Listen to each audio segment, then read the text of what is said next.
This show is part of the RetroZap.com podcast network.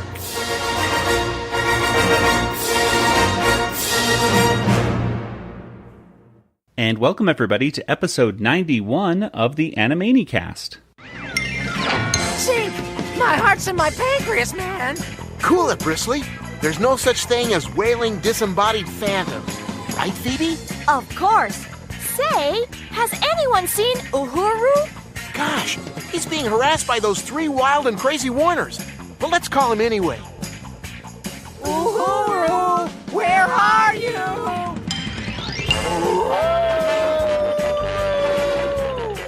Yahoo! We found us a big indoor rodeo horse.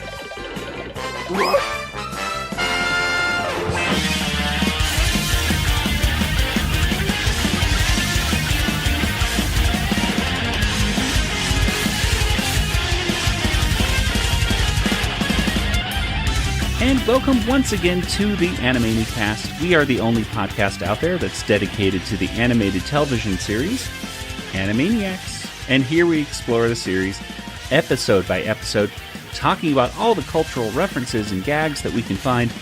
And in the end, we give every episode a water tower rating.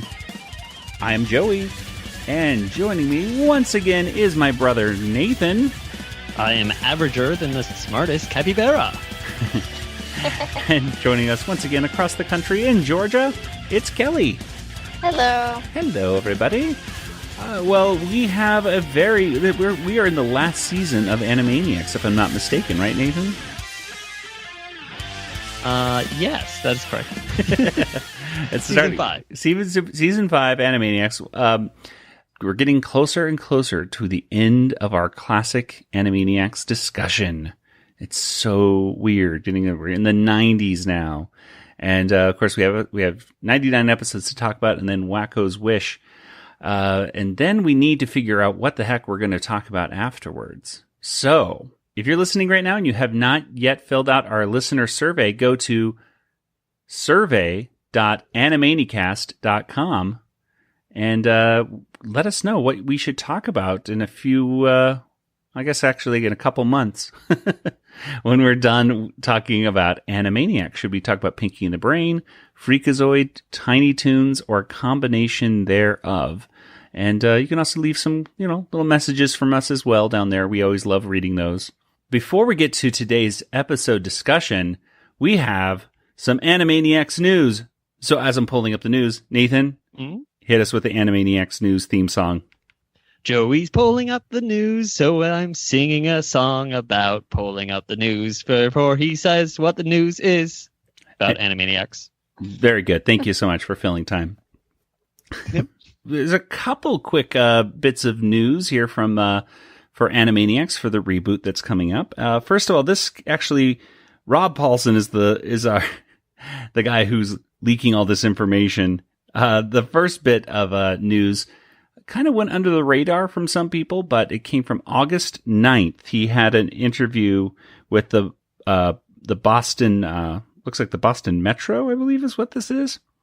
Anyway, he says some very kind words about Mr. Spielberg, for one thing. But yes, we do love Steven Spielberg. Some more than others. I think Kelly can love Steven Spielberg as much as like 1,000 people. But here's an excerpt of what Rob Paulsen said. When you think about it, here's a guy like Mr. Spielberg, who's probably in his 70s now. He's the king of Hollywood. I don't know when there will be anybody who eclipses Mr. Spielberg's body of work. So he says a few months ago, here's what I want to do. One of the things I want to do is a bunch more Pinky and the Brains and Animaniacs. That's a very big deal. It not only speaks highly to the quality of the original show, but the fact that it also speaks to the power of animation and what Steven wants to put his juice behind. He's very, very involved. This never would have got done without him. Thanks to Warner Brothers, Steven, and Hulu, they're going to do 26 new half-hour episodes for fall of 2020. He is very, very involved, as he was in the first go-round. Anytime you can work with Steven, it's cool, but when you can work on something and get another crack at it with a fan base that's exponentially larger than the fan base was when we first made the show. Oh my God, you can argue there are 100 million people out there who know Animaniacs and Pinky and the Brain. It's a very big deal. I'm quite looking forward to it, actually. That is about as concrete as Rob Paulsen has said about him being involved and him knowing a lot of details about what the show's going to look like, at least in its initial season there, doesn't it? I would say so. Yeah. But that's not it, because I don't know if you... There's more? There's more news. There was recently a, those little kids react videos, and they all, what's this VHS tape, and how do you use this Nintendo, and they, all those kinds of things. Mm-hmm. Well, they did one for the 25th anniversary of Animaniacs, and they made one with kids reacting to Animaniacs, and the kids are reacting positively to it. And they had Rob Paulsen and Jess Harnell have reactions to the kids' reactions. So it was very meta. I still think somebody should make a reaction of the reaction of the reaction. But anyway, that's just me. But anyway, Rob Paulsen at the very end said that Randy Rogel has actually written, I believe he said 3 songs so far for the reboot. So that kind of jives with some of the other stuff that I've heard. One of which was a recent episode of Talkin' Tunes, which had Maurice LaMarche and Randy Rogel on with Rob. And at the end of the episode, Randy performed a new, skit, I guess you could say, with Maurice LaMarche and Rob, with Pinky and the Brain. Kind of like a Who's on First kind of thing. And I believe that he even wrote like a song for the Brain as well. And when you add this to the updated version of the Nations of the World, it looks like, Warner Brothers was smart and they just said, hey, let's get Randy in there and have him continue writing some songs for the new show. So that was very promising news. Again, we were talking before we started recording, and it's just as positive as all this is, it's just very confusing. It's, they were talking about how, why in the world wasn't, Tom Ruegger invited back at the same time? It seems like, it just seems like a very odd thing. It's very confusing. It's very encouraging that Steven is so involved in the show. Because we love Steven. Exactly, because we love Steven. It's just so confusing that, why Tom wouldn't be involved on the original one. And I think, and I can't speak for Tom, but I think he's just as confused as we are. If I were to gather a guess. So It just makes us sad. it does. It's very bittersweet. I love the fact that Animaniacs is coming back and it's a reboot. It's always like whenever I see news about it, it's like, it's coming back. And most likely, all directions at this point, which I'm very happy about, is that the majority of the major players of voice actors are coming back as well. And then there's always that, but, thing like that. So try to keep a positive, aspect on it. And, anything can change, as we know. But still, I wanted to make sure we shared that news about Randy Rogel coming on. And again, 26 episodes coming in the fall of 2020 on Hulu. So there you go. So there's your Animaniacs news. Nathan, Kelly, any thoughts on that? I hope it's a good reboot. I'm cautiously optimistic. All right. Well, that's what I think we all should be right now. It's just, I don't want to shut it down and say I'm not going to watch it. We're definitely going to be watching it, and we're going to give it our, fair shake.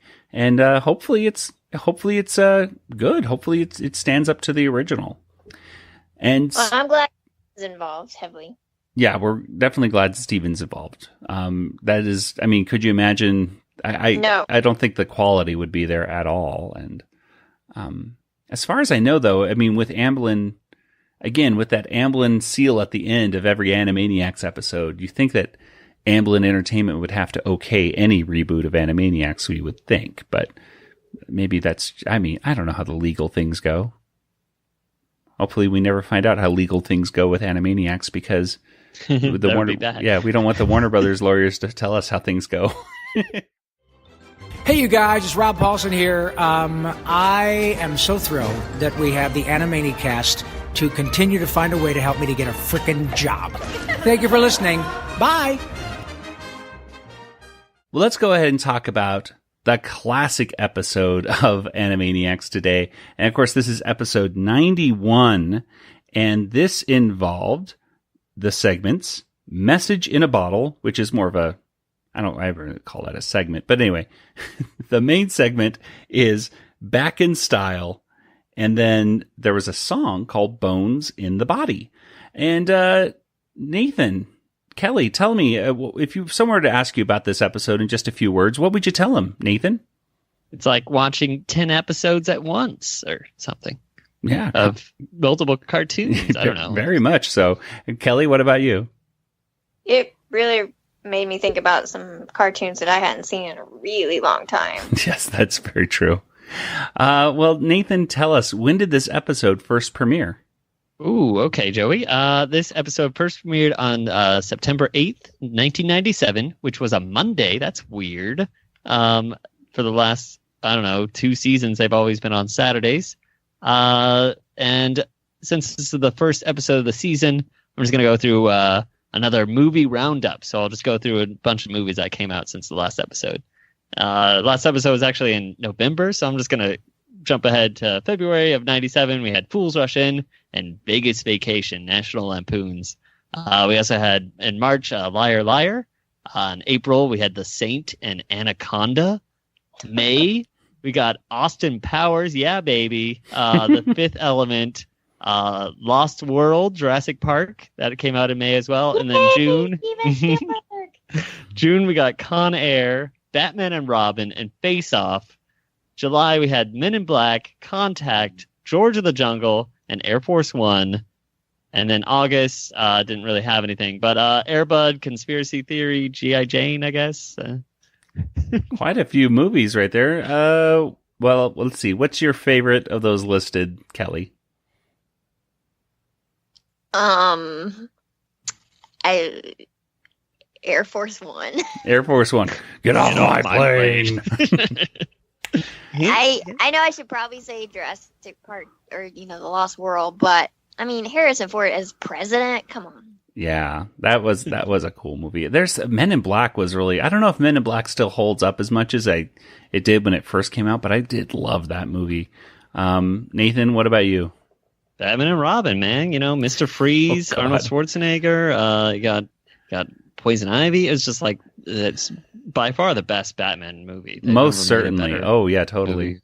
So the cartoon sound effects and the no when Batman pulls out his Batman credit card. Oh man, and then they had nipples because that's what a Batman movie was.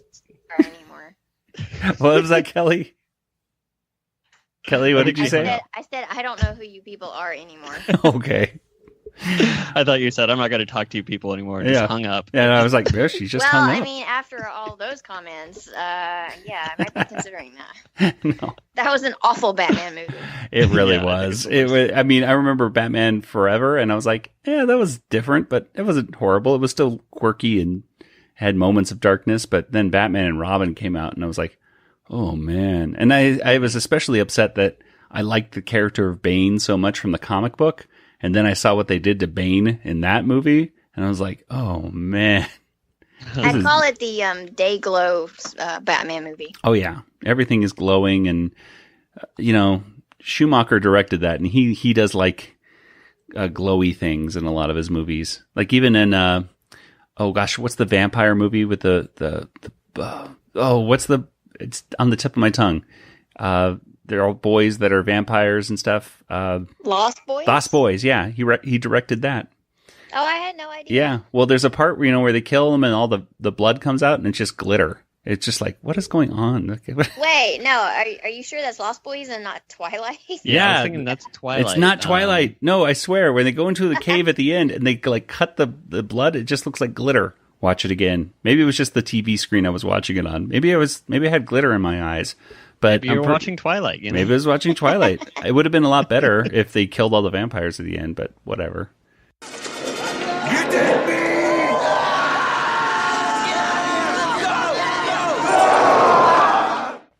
Well, before we get into our discussion of today's episode, it has a new variable verse once again, and this one was public domainy. Public domainy. And they're watching It's a Wonderful Life that was in the public domain for many, many years. And It's a Wonderful Life was shown on, when I was a kid, ad nauseum on every channel around Christmas time. It's almost like you could go... Thanksgiving. Yeah, it just started in Thanksgiving, and it's a very good movie. But yeah, it was shown a lot since it was in the public domain. But NBC Universal, I believe, bought it, so now they only show it once or twice a year, and only on NBC, as far as I know. But yeah, that was our little variable verse right there. So that was cute to see. Any thoughts on "It's a Wonderful Life"? You two? I think it's the last new variable verse. No. Yeah. Oh, sad. They're all gone now. That's so sad. Yeah, that's what I read. So no, I hope you're wrong, but you're probably right because you read it. You should ask our listeners to come up with additional variable verses. Yeah, then maybe they can get writing credits on the reboot. Woohoo!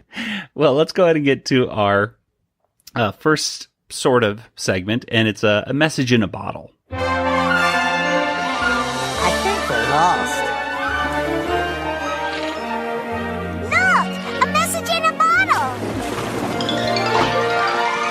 From some flounder? And yeah, basically the Warners are lost at sea, and they find a message in the bottle, and they open it up, and it turns out to be the next cartoon they're talking about, right? It was the lawyers. Yeah, they were getting mad at them. Yeah, the lawyers are saying, "Don't steal this bit," right? Yeah, it was a letter from the lawyers. So. No, it's from some entertainment lawyer. We should have never stolen this bit. At least we didn't steal this next cartoon. So watching that, I'm going, what are they talking about? Like, I had no idea. And this is a ripoff of Rocky and Bullwinkle. When Rocky and Bullwinkle are, in their interstitial segments. One of them was Rocky and Bullwinkle in a boat, and they pull out a little message in a bottle and go into their next cartoon. Look, Bullwinkle, a message in a bottle. Fan mail from some flounder? No, this is what I really call a message. A lot like the ones where we watched it before, and it was, Wacko drawing something, and they go into the drawing pad, and things like that. So, yeah, there we go. That was a cute little thing right there. Anything that you have to say about this first message in a bottle thing, Kelly? I didn't understand the reference. Oh, yeah. I thought it was a reference to The Little Mermaid. Yeah. What do you? You're talking about flounder. Oh, flounder. Yeah. You know what? Like, me too. Because I was like, friend flounder? What are they talking about? And I'm trying to think in the 90s what they would be doing. But yeah, that went right over my head. So I'm glad I was able to find the original to see, oh, okay, I get it now. Well, anyway, the first big cartoon that we have, the main segment, is called Back in Style.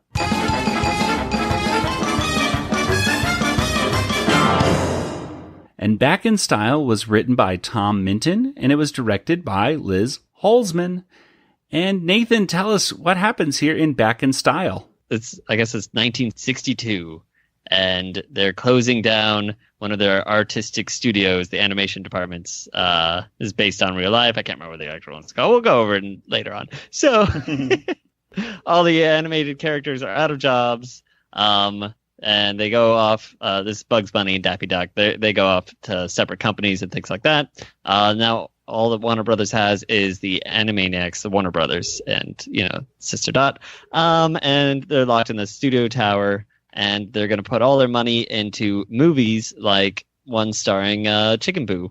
Unfortunately, the movies don't do well, so Mr. Plotz decides to outsource the Warner Brothers and their sister Dot to lower companies that make things like Yogi Bearish cartoons and Scooby Doo like cartoons, stuff like that. And then finally they start getting more money, which is great. But the Warners are still having to do these cameo appearances on these other cartoons. So they demand not the money, but they just demand to stop making these other cartoons. And so they kick Chicken Boo out of the water tower. For some reason, Chicken Boo was in there. And they say they won't come out until they get their own network. Like that would ever happen. Haha, they did get one. They did. All right. That's pretty much, that's an overall. We'll go into more detail. Yeah, it's their tour through different cartoons of the 60s and 70s, really, isn't it, I guess? Mm-hmm. So, yeah, this is kind of a really neat cartoon because you get this kind of an animation lesson / parody at the same time, I guess, where it seems like it was a lot of this was inside joke stuff, I think, that Tom Minton was putting out, that maybe frustrations he might have had with animation companies or just stuff that he noticed as a kid, perhaps growing up watching stuff like Yogi Bear and Hanna-Barbera. When I was watching this, I just kept thinking how cool it was that Animaniacs really did have, like Tom Ruegger and many others that had actually worked in Filmation and Hanna-Barbera and stuff like that they knew about this cheap animation. They were, in some cases, part of this cheap animation, actually the ones drawing it all. And so I just thought that was kind of a cool, almost making fun of yourself in some ways, kind of cartoon. But let's go ahead and go through some of the references. And I will tell you, folks out there, this is definitely one where the Wikipedia and our old GeoCities list from Please Get a Life Foundation, those folks really went nuts on this episode, and they put so much stuff in. So yeah, I don't think they even got it all, too. I think there's just so much in the episode. There's at least one or two that I noticed that I was like, ooh, I'm going to mention that, and they didn't get it. As much as it's so funny, because as much as I like to poke fun at the people who write the list, I still like it when I caught something that they didn't. I'm like, ha ha ha. So I guess I have nowhere to talk. I really shouldn't be making fun at all. Let's talk about, first of all, when the animation studio closes, Bugs and Daffy are there, which that was kind of cool to see, Porky, Bugs, and Daffy making a cameo on Animaniacs. As far as I know, this is the first time they've ever actually talked on the show, right? And they had the good voices too. Yeah, they did have. They've kind of switched voice actors over the years, but they sounded very good on this episode. Say, quit shoving. Calm down, Daff. There's a flavored drink commercial with us written all over it in Hollywood. Wait up, Tex. Opportunist. Daffy runs off to get signed up first and says, "Wait for me, Tex," meaning it's in reference to, Tex Avery, who came back briefly to Warner Brothers to direct those ads. What's up, Doc? I'm keeping you away from my pre-sweetened Kool-Aid, Wabbit. This pre-sweetened Kool-Aid is really easy to make, because there's no sugar to add. It's already sweetened without sugar. Mothers like that. Oh, no, you don't, Wabbit. Mailman. Now, who could have sent me a present? You again. Out you go, Wabbit. Oh, no. Oh, pre-sweetened Kool-Aid is scrumptious. There's no sugar to add, and you can make pre-sweetened Kool-Aid quick as a bunny. Bugs Bunny, that is. Friz Freeling is the guy who's outside talking like Yosemite Sam.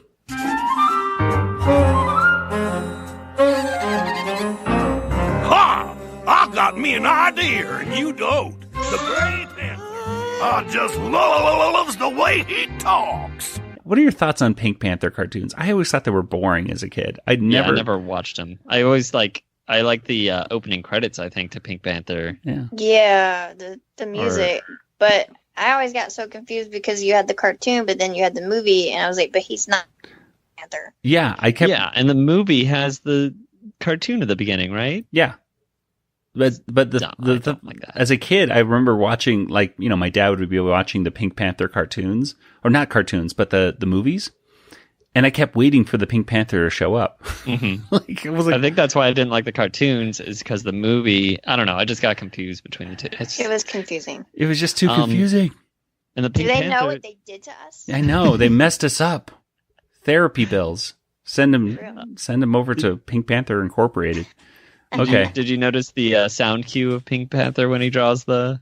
Slightly, yeah. Yeah, there was slight... I was like, oh, that's nice little touch there. There's a little bit of... And then there's another audio cue that I saw that was also really cool, too, which I don't know if you guys caught. We'll talk about that in a few moments. But the music cues in this are very... they're kind of subtle, but they're really cool. Anyway, Chuck Jones, like a caricature of Chuck Jones, is kind of standing next to Friz Freeling right there, which... That's kind of cool. Chuck Jones, of course, is just awesome. And at this time, I believe is still alive in the late 90s and everything. So the cartoon starts. Yeah, go ahead. Oh, I wanted to say Yosemite Sam's line after that was really funny. So just him coming out and saying, I love the way that guy talks. Well, the cartoon, one of the first cartoon parodies is, of course, a parody of Yogi Bear. Hey, Lulu, my ring-tailed lemur pal.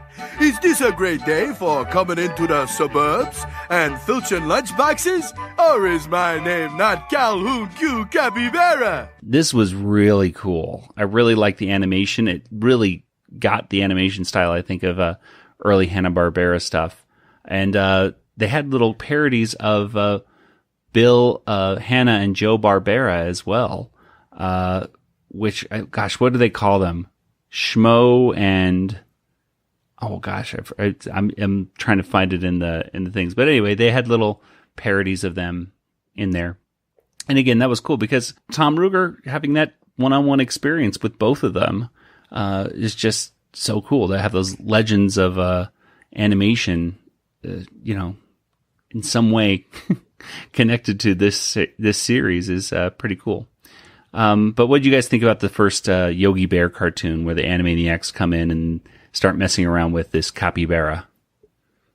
I thought the Warners were not probably like the worst part of the cartoon, sadly. I don't know. I thought the Yogi Bear guy was hilarious. Like any lines he said, like, ooh, a booby trap for me? Looks like a booby trap. To me? Like... And he kind of looked like Hair Bear or Scare Bear or whatever that thing was called. Do you remember that bear from Hanna-Barbera with that big frizzy fro head on? Does that ring any bell? No. It was a late 70s kind of thing. Yeah. Hair Bear, Scare Bear, I don't know. It was a Hanna-Barbera thing. I don't know. But at the end of this, they put his head in a, I don't know what they do to him, but basically this capybara has this frizzy hair on top, and he looks like a Scare Bear or whatever. It's cooked cauliflower, which I didn't understand. I didn't understand this reference at all. There's a cooked cauliflower. They keep talking about it, and his head will turn into cooked cauliflower if he keeps stealing lunchboxes. Taking school lunchboxes is wrong, Cal. Bad things will happen, and your head will end up smelling like cooked cauliflower again. Careful, sibling relatives. We mustn't tip off our presents to Calhoun, that crazed cartoon capybara. Script smells like cooked cauliflower. Hey, Calvin, found a use for your script. Is that cooked cauliflower I smell? And the way they beat him, it doesn't make any sense. He tries to eat a log. They didn't force it into his mouth. He puts it in there himself, and then he walks off a cliff. Like, I suppose that was one of the things I think that took away was just the animation. I was just following the animation in this more than the verbal stuff going on. If that makes any sense, just because I was just admiring the fact that, oh, that really does look like classic Hanna-Barbera television animation right there, doesn't it? So, and I was a little disappointed that the Warners themselves did not pop out in that style, but I guess it makes sense that they weren't. But I was kind of hoping to see what they would look like if they were drawn by, Hanna-Barbera artists at that time. But whatever. Anyway. Kelly, any thoughts on that first one? I mean, I just kept watching it and going, hey, boo-boo. I mean, it just really took me, but I didn't watch Yogi Bear a whole lot, but I liked, imitating him and hey, boo-boo. I used to watch Yogi Bear 4th grade. It was before Tiny Toons, I believe, and Yogi Bear, they started rerunning him in one of the syndicated channels, I should say. And I just love that theme song. Yogi Bear is smarter than the average bear. Yogi Bear is always in the ranger's hair. And I can, still sing it to this day, unfortunately. Obviously. Yeah. Well, the next one was a Hanna-Barbera cartoon parody of one that I didn't really like that much as a kid. It's a parody of Scooby Doo. And I think it's called Ruby Roo, or not Ruby Roo, it's Ahururu or something, right? Kind of. Ahuru. Ahuru. Something kind of, Star Trek-y sounding. Almost like Uhura, but not. And the dog kind of looks like Scooby Dumb, which I do remember Scooby Dumb. I do remember liking him. But the Warners are basically writing on the Scooby Doo parody character. Frank Welker is once again voicing. He does the exact voice of what's the character's name? Fred, right? Fred, yeah. Unless it's like Rex or something. Yeah, but it was just so cool. Like, oh, that's Fred's voice. That's just Fred coming out of that guy. I saw that Frank Welker was just announced to be at Knoxville Comic Con next summer. And I was like, oh my goodness, we are going. See if you can do a promo for the Animaniacast as Runt. Or I'll do that after I get him to do Darwin the Dolphin's voice. Oh, that's true. Darwin he's going to be busy. I hope he doesn't charge too much for voices. Yeah, exactly. Yeah. Get Chicken Boo. Mr. Plots. Why don't y'all just come to the con too, and we can each get one? Yeah. Well, maybe. I don't know. Things to consider. Things to put in our budgets. This one, and of course, I really liked Rob Paulsen doing the voice right there of the Shaggy character. Especially instead of saying zoinks, he says zink, which I was like, that's stupid funny. Side note, this segment has Rob Paulsen in it, Jim Cummings, Gail Mathias, and these are the same voice actors who worked on Bumpa in the Night, which I remember. You remember that show, Nathan? With Mr. Squishington, and it was like a stop motion show. Mr. Bumpy. You're making this up. No, I've never heard of it. Jim Cummings played this like green guy who was going around. He's like, my name is Mr. Bumpy and Bumpy did not. I don't know. I play an audio clip here. I'm a wild green guy living under the bed. I gobble up a sock before you turn your head. Like a boat to life, make your heart jump. My name is Mr. Bumpy. I go bump, bump, bump, yeah, bump. Bump, bump, bumpity bump. Everybody bump. Bump, bump, bumpity yeah. He goes 100 miles an hour, he drinks dynamite. His name is Mr. Bumpy, he's a bumpin' and guy. It's Bump with Squishy. She's my very best pal. Bump with Molly. She's my favorite gal. Bump, a closet monster and destructo too. But those guys don't bother Bumpy, he knows what to do. Let's bump. Bump, bump, bumpity bump. Everybody bump. Bump, bump, bumpity yeah. He goes 100 miles an hour, he drinks dynamite. His name is Mr. Bumpy, he goes bumpin' and guy. It was a really cool show. Anyway, and that was in the 90s. It was on ABC. It was good. Saturday mornings. Oh, I was boycotting ABC in the early 90s. Oh, that's right. Young Indiana Jones canceled. We love it forever. All right, I forgot. Well, anyway. So that was cool. But any thoughts here on the Scooby Doo parody, guys? I thought it was funny when Shaggy, whatever his like parody name was, said something sort of. It was like my beads fell off, or I jumped out of my beads, or something like that, because he's so hippie and he lost his beads. Nathan, anything from you? I don't know how they got hurt at the end when I was watching. They all just kind of fall over after the song's done. And I don't think it was the Warner's fault. So I don't know what the issue was, I guess. Oh, and I should also point out, because they say Uhuru, and which made me think of Uhura. And that one lady looked like Uhura. She kind of did, which made me wonder. As far as the dress, anyways. Right. That was special. You're cute, Uhuru. What do you want to do next? Let's play cheesy fake rock songs.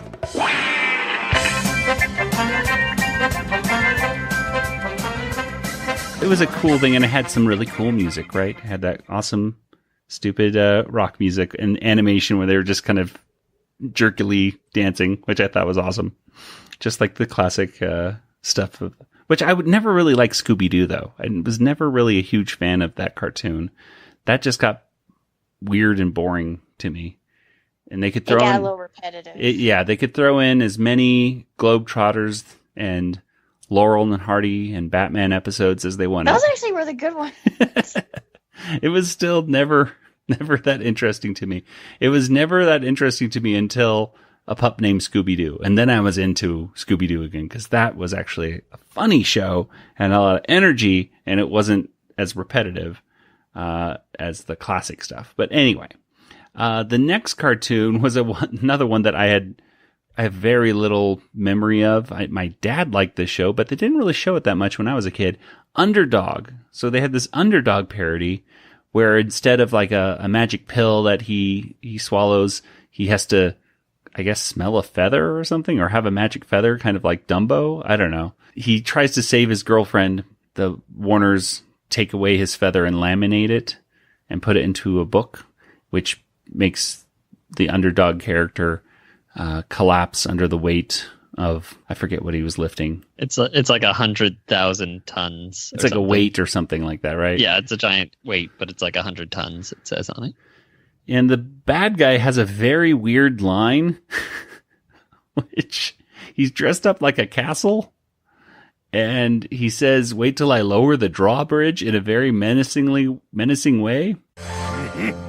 Watch out or I'll lower the drawbridge. Now, I don't know what's going on with that, but if they were thinking about something else, but that was just a little upsetting to me. I don't know, but yeah, I didn't know how else to take that. Yeah, I was just like, okay. What I think was even more upsetting, though, in many ways, was what happened to this Underdog character because of the Animaniacs taking his feather away. Mm. And Nathan, tell us. He flashes the camera, which is very upsetting. Is that what we're talking about? Sort of. And what happened to him, though?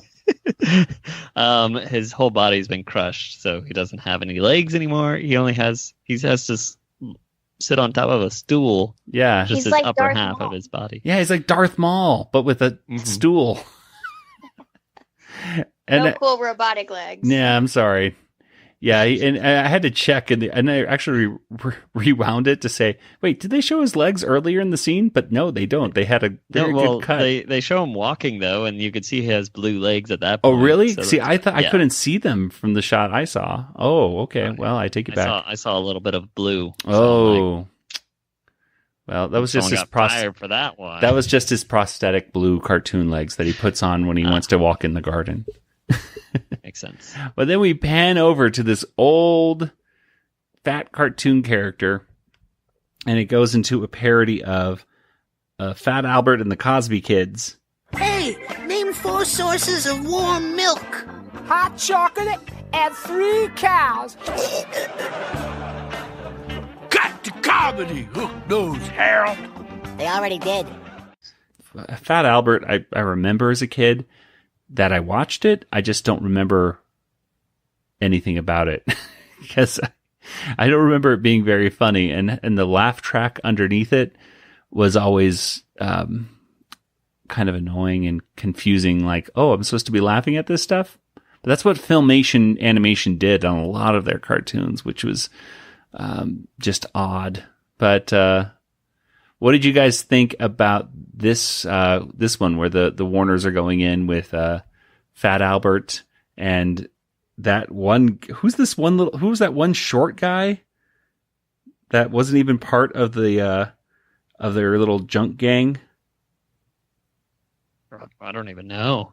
No, I don't know. Do you remember who I'm talking about, though? Oh yeah, like because he has a funny name. I didn't catch what his name was. I was like, who is? I was is like, that Joey will tell me who that is. No, I didn't know, and I couldn't see anything in the notes talk about. Is this like a celebrity or something? It was just. I assumed it was some celebrity. I was like, Joey will say who that is. No, I'll I didn't. figure it out later.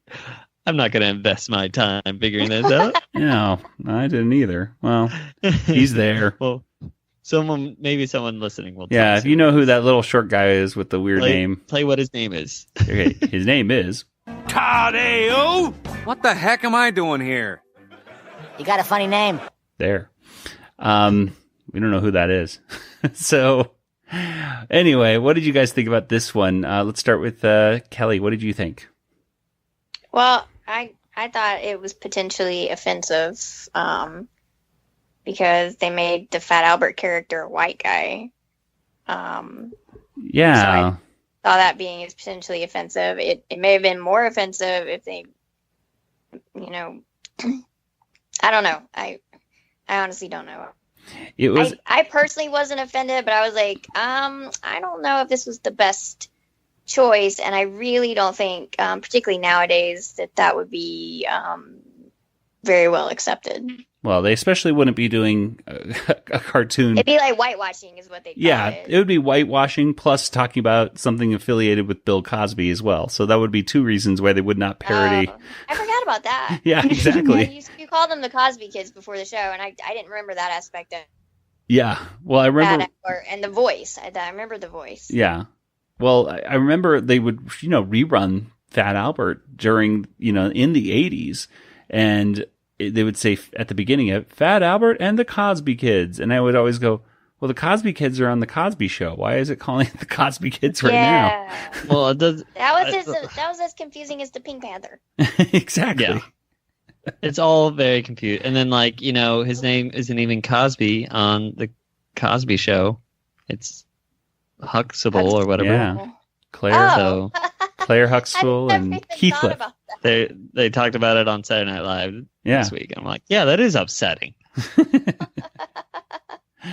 Well, so that was that one. And they were all blue, which was I still thought it was funny though, because it was still making fun of a cartoon I didn't like that much as a kid. So in that aspect, I was like, yep, this is like, they talk about, well, we gotta, you can't talk about the comet that falls down. You can't show the comet that crashes. You have to talk about it. And then, you can't, show any other frames other than these, 4 frames in a row because we ran out of our budget to show anything else. So that kind of introspective stuff in this particular segment I thought was really cool because it was like almost in some ways the cheapest animation you could get, with the Filmation one. But we had one more segment, and that was like the Beatles one, I believe, right? That was the Beatles parody. And I can't even remember what these guys were called, but they were Doodlebugs? Is that what they were? I have no idea. That just popped into my head. It was something on the drums. I didn't get to read it. Every time I watched it, I missed it. Well, they were parodying actually. I mean, the Beatles actually had their own cartoon show, and they were drawn differently than the Yellow Submarine cartoon characters. But that's kind of what they were going for with this one, I believe. Although there was a cartoon, and Kelly and I mentioned Doodlebugs. There was some cartoon, wasn't there, with bugs that acted like the Beatles. That I don't know. Now you're getting my memory stirred up for some other cartoon, I think, that existed, perhaps. But I don't know. Yeah, anyway. They sing kind of a parody of Day Tripper on this one. And the highlight for this one was Yakko, Wacko, and Dot singing in excellent harmony together.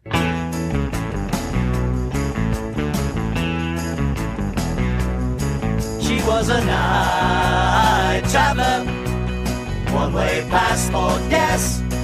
It took us quite long to get wise, but we got wise.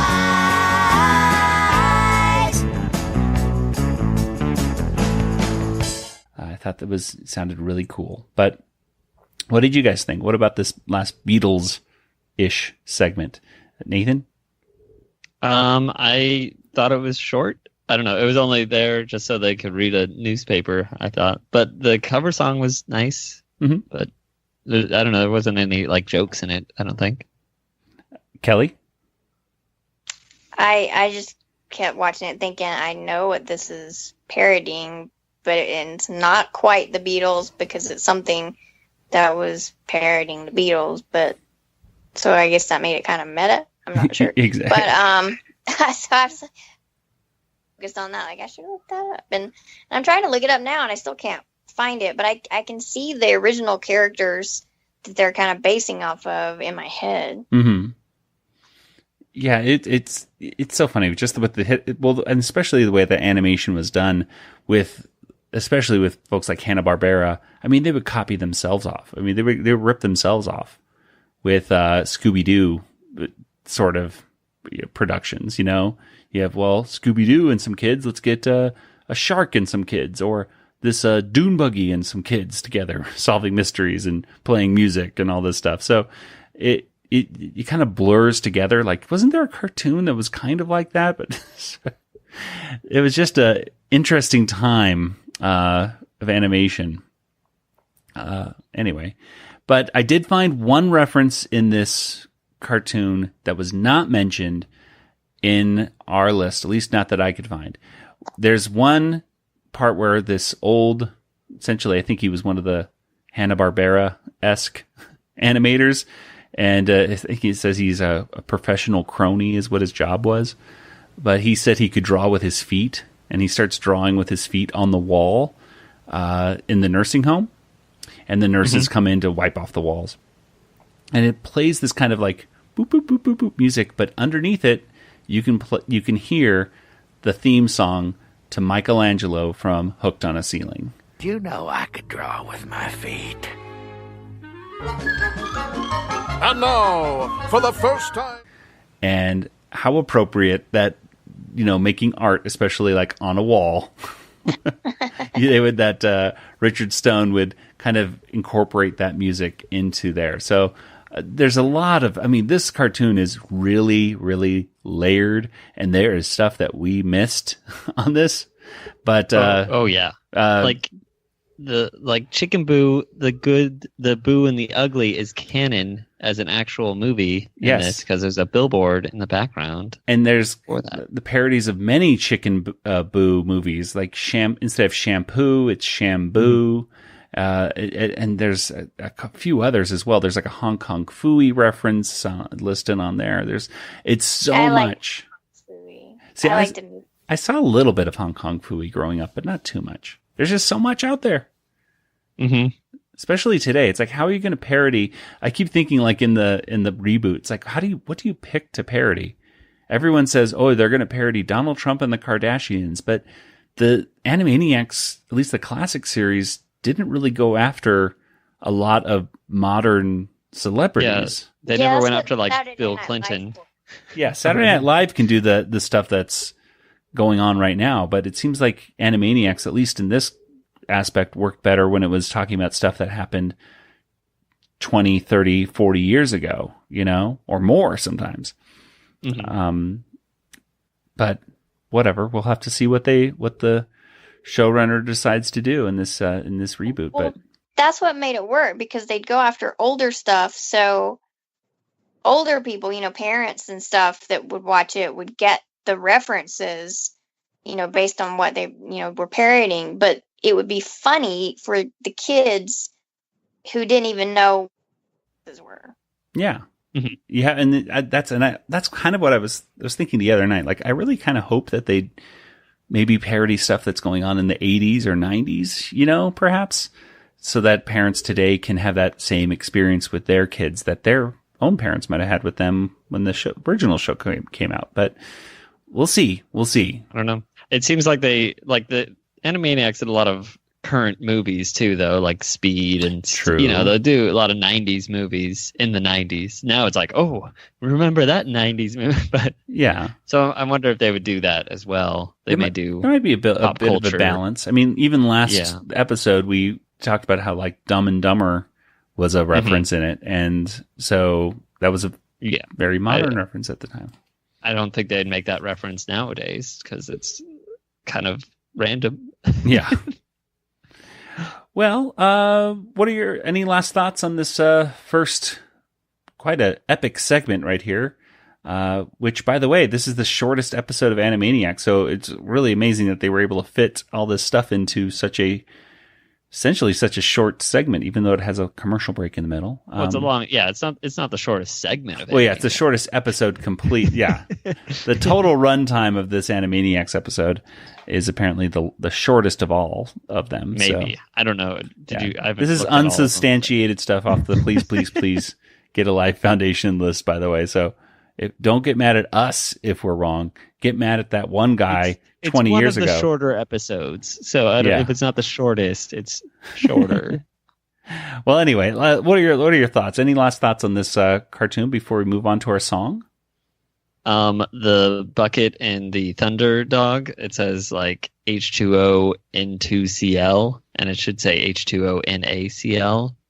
I think it'd be like salt water. See, I thought it said N2Cl, but then I thought, well, maybe it's just the 2 is just a weird looking A. Maybe like the whole Acme. Oh yes, exactly like the Acme song. Wacko wrote the A on the giant container. No wonder. Thank you. Yeah. Canon. This way to commercials. Hey, it wasn't my idea. According to legend, General Grievous was known to boast of the number of lightsabers he had acquired from the bodies of his slain Jedi enemies. Grievous was the first in a long tradition of collectors of rare items. A tradition that continues to this day on the Retro Zap podcast known as the Dork Lair. Dork Lair. Greetings, Persons Perusing Podcast. Are you looking for something a little different for your Star Wars themed shows? Then join millions of others who now proudly call themselves scoundrels. I don't think it's millions, Taxus. It has to be close by now. After all the word of mouth and interwebs, nothing exists in a vacuum, Dennis. Space does. I'm not sure what this space vacuum you're talking about is. Never mind.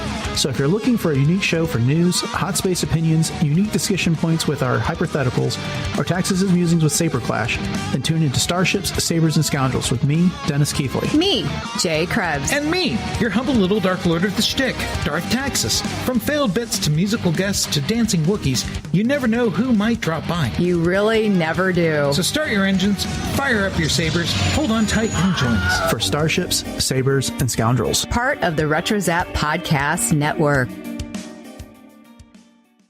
This is Michelangelo from the best episode of Animaniacs, Hooked on a Ceiling. His Eminence is coming, so you'd better listen to the Animanicast. Okay, let's go and move on to our last segment, which is a song, and it's called Bones in the Body. This is Randy Rogel, and you are listening to the Animanicast.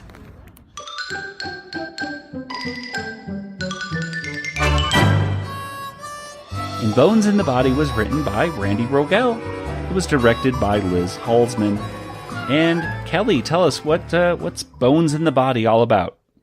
Okay, well, when you see that it's written by Randy Rogel, you're thinking, well, this is probably going to have a song that's pretty educational. So the Warners and Mr. Skullhead and a prospector are sitting around a campfire one night, and they're eating, barbecue, grilled, whatever they're eating, and well, not grilled, but they're like roasting stuff and eating meat, and they them bones, and start eating it, and then they throw some to Runt. He makes a guest appearance, and he's like, "Oh, I love them bones," and good bone, yeah, definitely good bone. The prospector keeps asking Yakko to sing a song and some beans, and Yakko's like, no. He's like, I won't offer you beans. So then Yakko says, okay. So he's using Mr. Skullhead as a guide, and they all start singing about the bones and the body.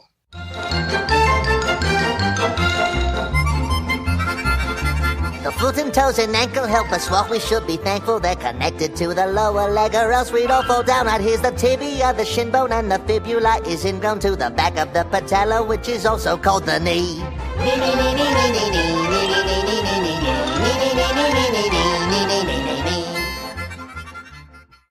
They actually use the technical terms, and also the more commonly used or layman terms of the bones, and they talk about the radius and the ulna, but then the funny bone and the thorax, but it also is called your sternum and everything else, and so they kind of go through basically from the toes to the head and sing about all the bones, and that's really about it, except after he's done, the prospector wants to know if Yakko knows any more songs, like Camp Town Races, or she'll be coming around the mountain, and Yakko's like, nope. So that's the only song he knows. That was a real foot stomper. Say, you don't know Jimmy Crack Corn, do you? Nah. She'll be coming round the mountain? Who? Heather Locklear? Camp Town Races? Or how about Danny Boy? I love that Danny Boy. I'd really need the chart.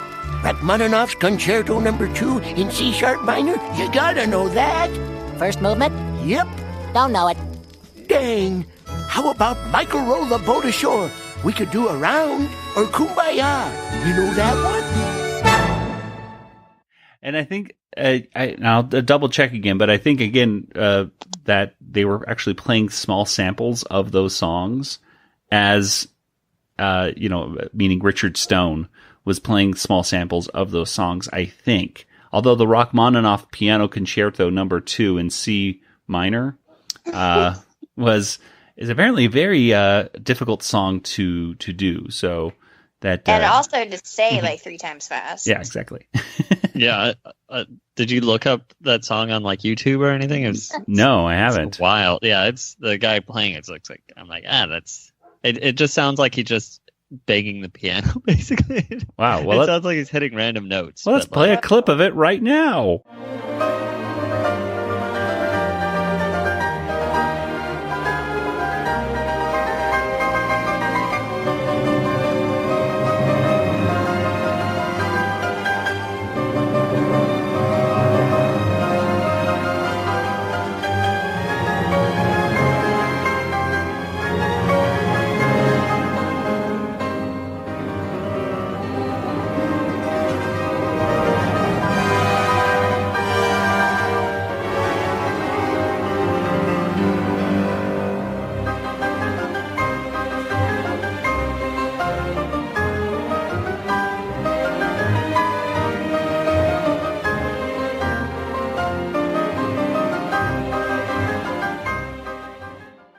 There. Wow, that was an amazing clip. Yeah, he's really good. We all heard it. That was not put in post. Okay, so, well, Nathan, Kelly, what did you guys think about the Bones in the Body song? Nathan, let's start with you. What did you think? I thought it was educational, and I like that it's educational, and I'm glad I got to see Mr. Skullhead, and I'm glad I got to see Runt. It was the last time Mr. Skullhead was shown, I suppose, huh? But it was nice. He was done in an educational way. Mm-hmm. I think he'll get one more quick appearance, but yeah. This is like his major featuring him. Yeah, and he got a kiss on the head from Dot, which was cute. I always like how Mr. Skullhead just looked at them, he looked confused, and it just looks so funny. Just they're jumping around the place all happy, and he has that same motionless face of just, huh? Yeah, I don't know what emotions are going through Mr. Skullhead as they got his ripped off his clothes and everything to talk about all his bones. But Kelly, what did you like about this cartoon? Well, like I said, Nathan stole my answer because it's educational, and you know me, and I was like, I can file this away for use on Jeopardy, but because they'll be calling me any day now. And so I liked it. I thought it was cute. Excellent. Well, I guess that's about it for this episode. Let's go ahead and get to our Water Tower rating.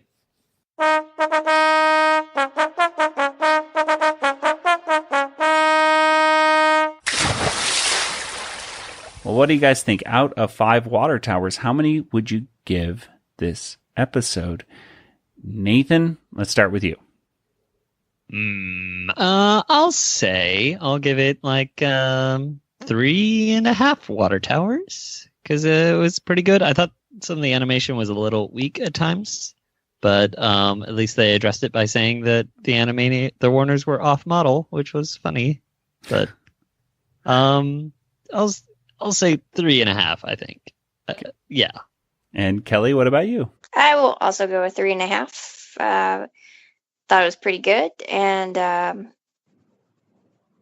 like the song, and I always like the ones with the songs that are particularly that they're when they're, and it was just cute.